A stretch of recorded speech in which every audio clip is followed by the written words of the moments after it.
Hello, and welcome to episode 7 of In Our Midst, where we feature people and organizations making positive change in the community and in the world.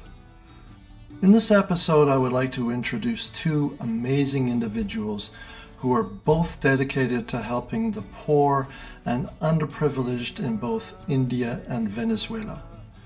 Tarini Ma, Dagnino, and Batchelder are married and reside at Amritapuri, the ashram in India led by Amma, otherwise known as the Hugging Saint. Their compassionate initiatives are helping thousands by offering food, medicines, and most recently arts and education for girls in Rishikesh, India, through the formation of Shakti School of Art.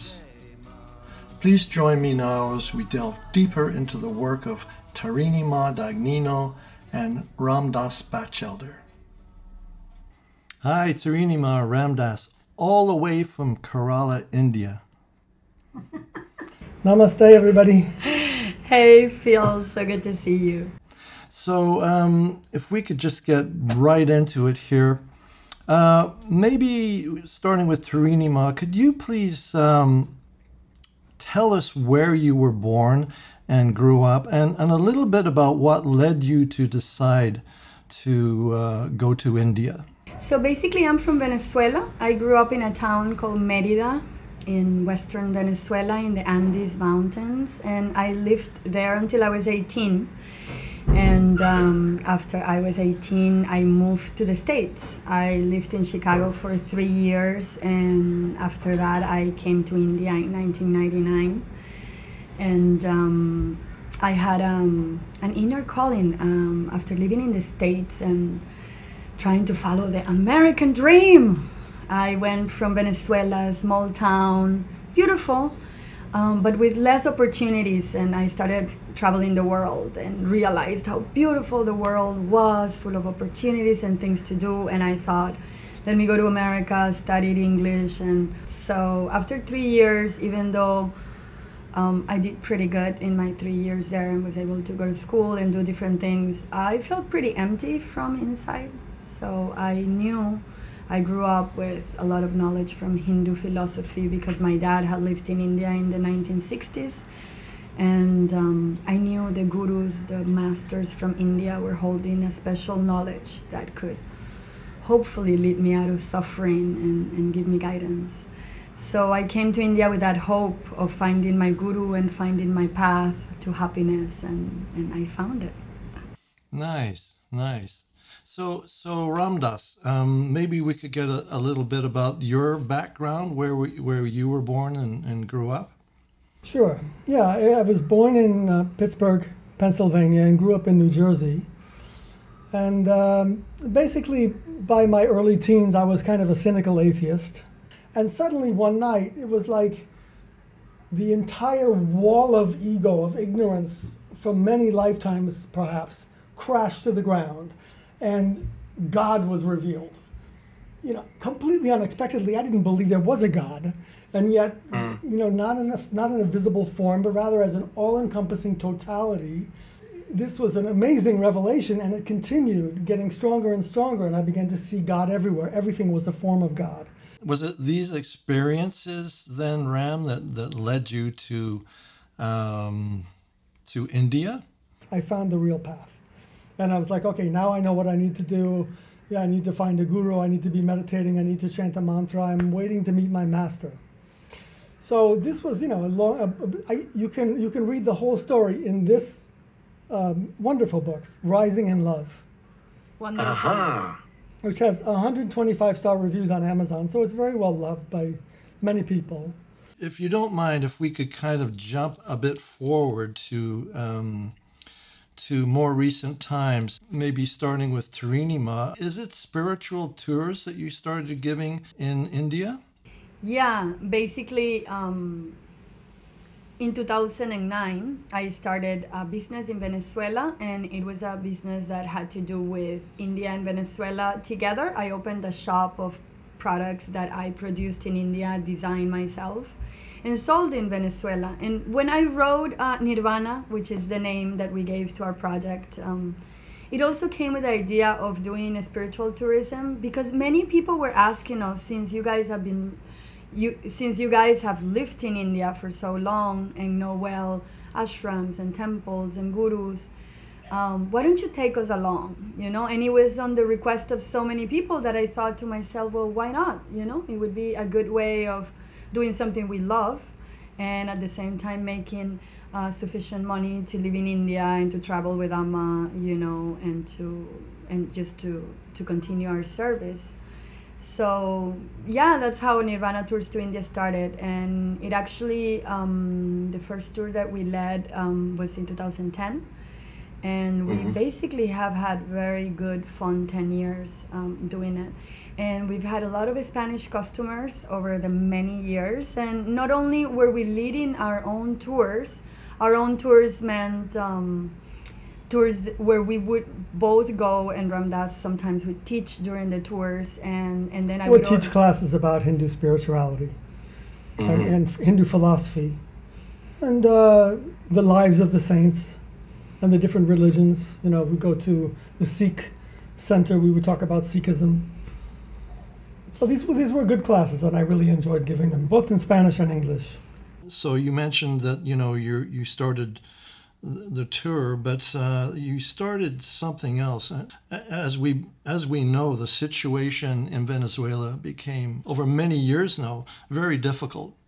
Tell us about what happened in that regard. What made you decide that you were going to really jump in there and do what you could to help some of the folks who were suffering?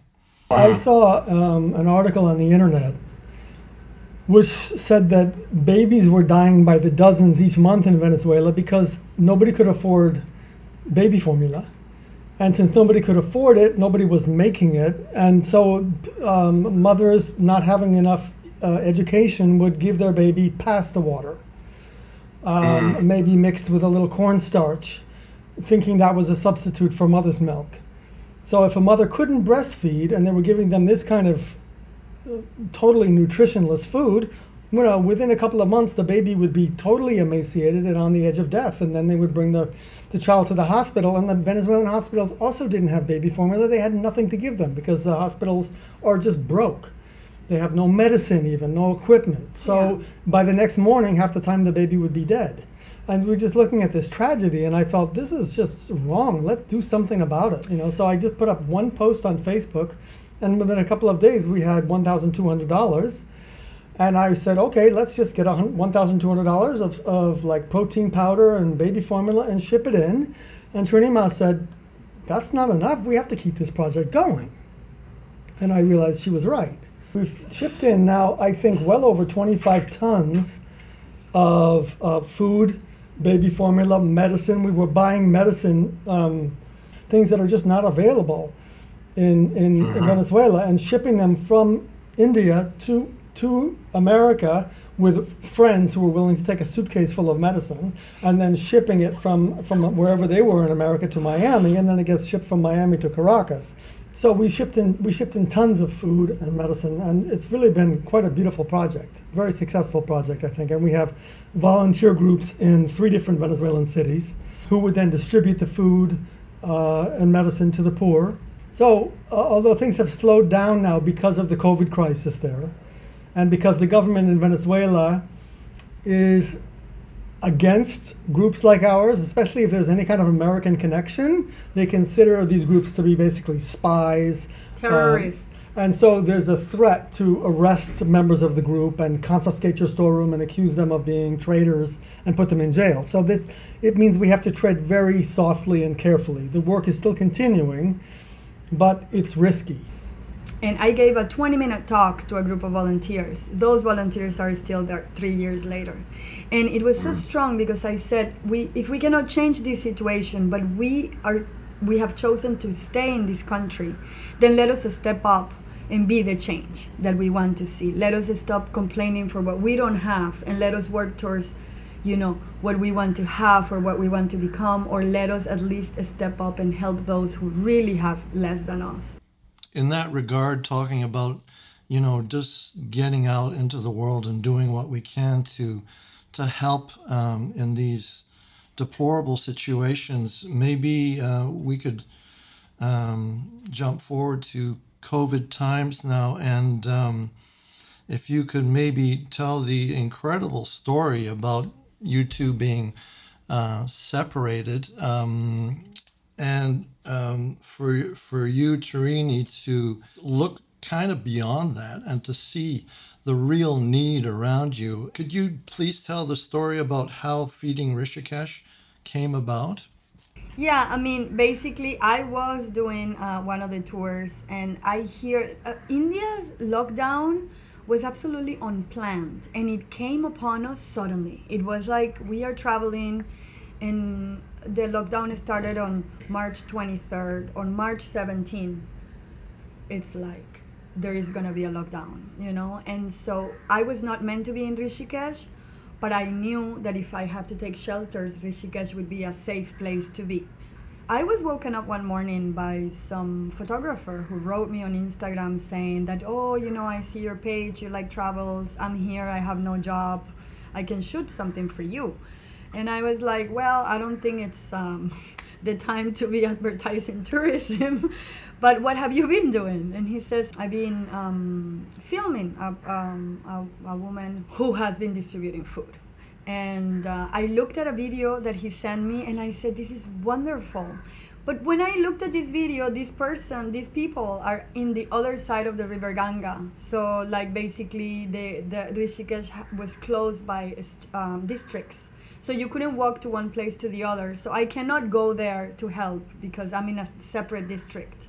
But it inspires me. It suddenly just lit that spark of like, enough lockdown. I want to be out there and I want to help. Let me just explain one thing, that the lockdown basically prevents people from doing any kind of work of any kind. So the poor, they live day to day.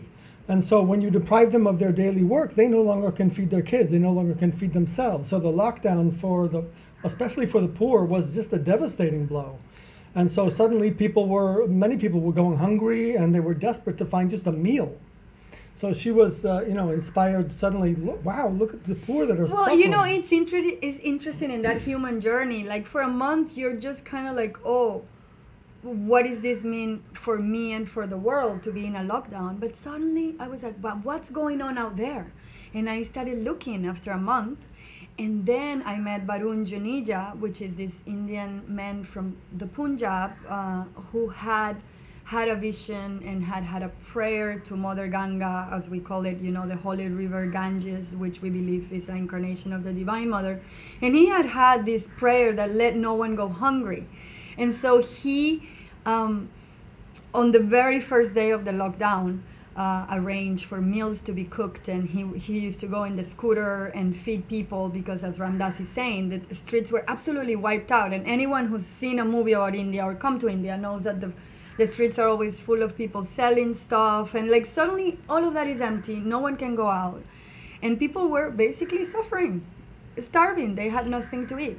So I meet him, and by the time I meet him, my heart was so ready to help. I had never seen this man, and I just walk in and I say, my name is Tarini Ma, and I have a project in Venezuela.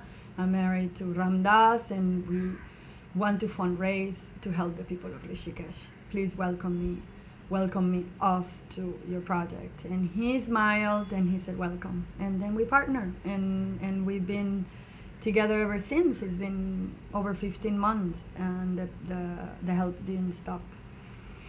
They started out with providing cooked food, for as many people as they could each day, and then they began also giving big bags of rations. This is like rice, lentils, wheat flour, and cooking oil and spices, and they would give a 26-pound bag, 2 bags, and they would give these 2 bags to whoever needed it, and they would go into the community to find the people who were really desperate. And by this time they've given 35,000 of these double bags of rations to people in Rishikesh. That's a lot of food, And it required, of course, a lot of money to buy it. It's not cheap. It's basically $10 for the 2-bag gift. And in the second neighborhood that we were on, we were there for a short time, but it was in this neighborhood where I created the Shakti School of Arts for girls, because in this neighborhood, when I started serving food, all along in my time working, I had been working mostly with the mothers, you know, and we were always involved in knowing the family problems and talking to mothers and fathers as well. Some fathers, but primordially women. And suddenly everyone coming to this food distribution are kids. And more kids. And more kids. And I find myself every day surrounded by 150 cuties that I want to like pick and kiss, and I want to clean them up and brush their hairs, and they are so adorable. And I begin to be in such a bliss that I'm, you know, and then I decide to make a party for them, and they haven't had a school, they haven't had any fun, they're just, you know, being locked in or just running around the streets. And so I start creating these fun parties and activities where I would bring in people for doing, you know, meditation, some yoga, singing, you know, whichever Westerner friend could do juggling. And then we would bring chocolate and, you know, just like make it fun. And suddenly 500 kids showed up from the community. And the police showed up and said, "Ma'am, we know your intention is good, but we still are under some measurements of lockdown, and not even a wedding can have 500 people. So please don't be giving free chocolate or you'll have 1,500 people wanting it." So they shut down my operation in a very kind way, which I appreciated. And then I understood that my feeling for kids was huge, and my feeling for girls. I met distinctively a Muslim girl who came there, and I had never seen her before, and I was busy, you know, with all the kids, and she approached me and, "Mom, can I talk to you?" But she spoke perfect English, which kids majority speak Hindi, they don't really speak English. But she was so nervous to talk to me, and she was so like in shock, but it called my attention, her voice and the fact that she spoke English. So I said, "Yeah, what do you need?" "Mom, could you come to my house?" And, you know, no one had asked me to come to their house like that. So I said, "Why?" And she goes, "Mom, my father died."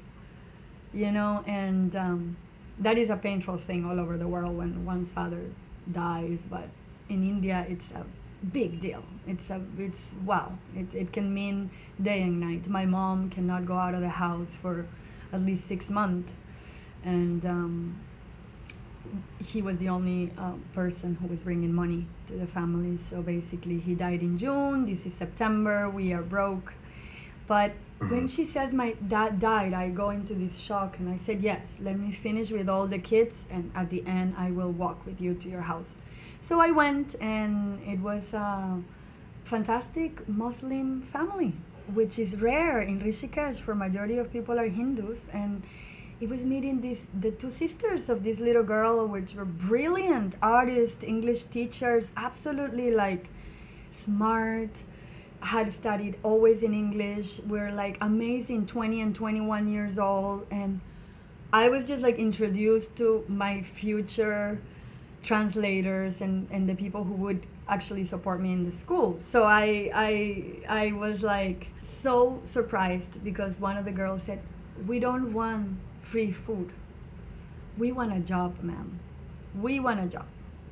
We walked in the market, but there is no jobs available for us. We want to earn our own living." And so it was like, oh, Malala time, my kind of girls. I was just like, yes, I'm going to give you a job. That's it. And with them, with the power of them and having them as my translators, I started gathering the kids around. They knew all the kids. I said, let's do a selection of girls who want to study and have fun and basically do yoga, arts. I was very much into it. And it was beautiful, because we started with a group of 15 girls until today, since September. They started the school in 1st of July. We started again. We were closed during the lockdown. They're all there. They're all there. They love their school. They're so enthusiastic. They clean their school the day before. They all went to clean their school, and they're so proud to say it's their school. I had that feeling. I want a place they can call their own, you know? Where It's they about can, 50 kids now, right? yes, it's 50 girls, and it's a place where they can call their own, that they can close the door, and they can dance without being judged, without being anyone, you know. That's also the reason why I separated boys and girls. Many people ask me that, why is it only girls and not boys? I mean, I love boys too, and everybody, you know, deserves education. But in India, the girls don't have that space on their own. They're always kind of under the wings of their parents to do all the things, and have a lot less freedom than the boys, you know, that are able to just run and play and go for whatever, you know. So I wanted them to just be free to, like, if they want to dance, they want to scream, they want to shout, they can, you know. Having known your story, at least some aspects of it, and mentioning it to some folks, they say, where on earth does Tarini Ma and Ramdas find the energy to do this? And I say, well, there's an energy in seva, or service. Very much inspired and, you know, enlivened by the energy of our guru. This is Amma, the hugging saint, who embodies selfless service and at a divine level. We're just beginners, but she is really truly an incarnation of the divine, and embodies compassion on a massive global scale. But she's the inspiration, and really she's the doer behind all of this, even though it's not officially her project. She's doing it through us, and we're just sort of watching in amazement while her grace flows through us. It's been almost, for me, like living in a miracle.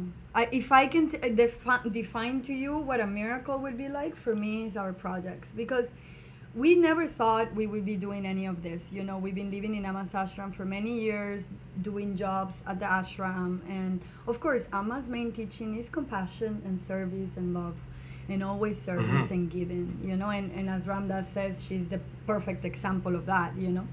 So we never imagined we would end up, you know, running to charities and understanding how important that is. And it has been effortless to some extent, you know. I mean, it's been a lot of work, and I have, these last 15 months, oh my goodness, I have worked really, really hard, and I have given my entire self, and just as Amma does in one way, you know. But really, it's been for me like a miracle. Like, you could not sustain this if people were not from all over the world supporting it, you know, and then the right people show up, the right connections show up, you know. And it's just beautiful. And making a video like this, where we are actually telling the story and at the same time inspiring others to join us, you know, to join us in this, because to join us through what we are doing, but also to be inspired to do also themselves whatever they want. Because in fact, we are much more powerful than we think, you know, and God needs us. God needs that extension of himself, you know, to send us to different places and to be a light to this world. And also, like, maybe you are not the one going, like in this case, Ram does all the work from behind the computer, you know. He's not present. He's never seen either the work in Venezuela, or he's never seen the work in India himself, other than by images and videos. Yet his entire contribution is huge, and he's doing it from behind the computer. So there is so many jobs and so many ways people could join us to help us do a better job in a bigger scale, because the necessity field is huge, and we can only do just a tiny bit. But with that tiny bit also, it's wonderful. And I just hope, and we are giving our life to this, and I am entirely giving my life to this. I'm going back to Rishikesh just in a few days, and to really put together a women's center, to really organize jobs for the women. You know, the free food is something that happens on the lockdown emergency, but it is not our idea to just free food people. It's our idea to empower people, to just give them, you know, show them the rights to women, what they can do, what they cannot do. In India, there's a lot of ignorance towards, you know, human rights, and a lot of the women have no access to knowing what they're eligible to do or not. And so I have so many plans, and I am so excited. In Rishikesh, they've located a number of elderly widows And so we're going to basically be adopting a large number of them and taking care of their needs as best we can. And that will be connected to the Women's Center, which is just the next stage, where elderly women can, and the mothers of the kids who go to the school can take shelter and receive classes in vocational training and legal rights and even self-defense, because many women are abused. There's a lot of rape in India, so to teach the girls and the women how to defend themselves legally and physically. Yes. It's very important. It's and very to give them a space, a shelter, where they can talk to each other and they can then train each other to go out and teach the women. Yes. Teach other women. And there are, I really feel, and I tell you that's why I'm telling you, it's to live in a miracle. It is the right women who are coming on. They're coming in towards me, the right people come to talk to me, and then suddenly they are the ones who I was waiting for, And so I really want to take, I'm going back to Rishikesh to really take this on a big step forward. I really I'm inspired, and I'm completely thrilled, and I'm completely in love with the project. And I'm just so blessed that God chose me for this. I'm so glad. So we're looking for partners for the work, teachers for the school, people who want to sponsor a child, people who want to sponsor the evening meal, which itself costs about $100 to feed 300 people. And we're looking for people who want to just sponsor a family to eat for a week. That's $10. Or it could be somebody who really wants to sponsor the school project for us. We have to pay the rent of the building, and we have to pay electricity and lots of expenses to get the school up to par and keep it running at a high level. So we're looking for major donors, partners, and anyone who wants to contribute or join the work.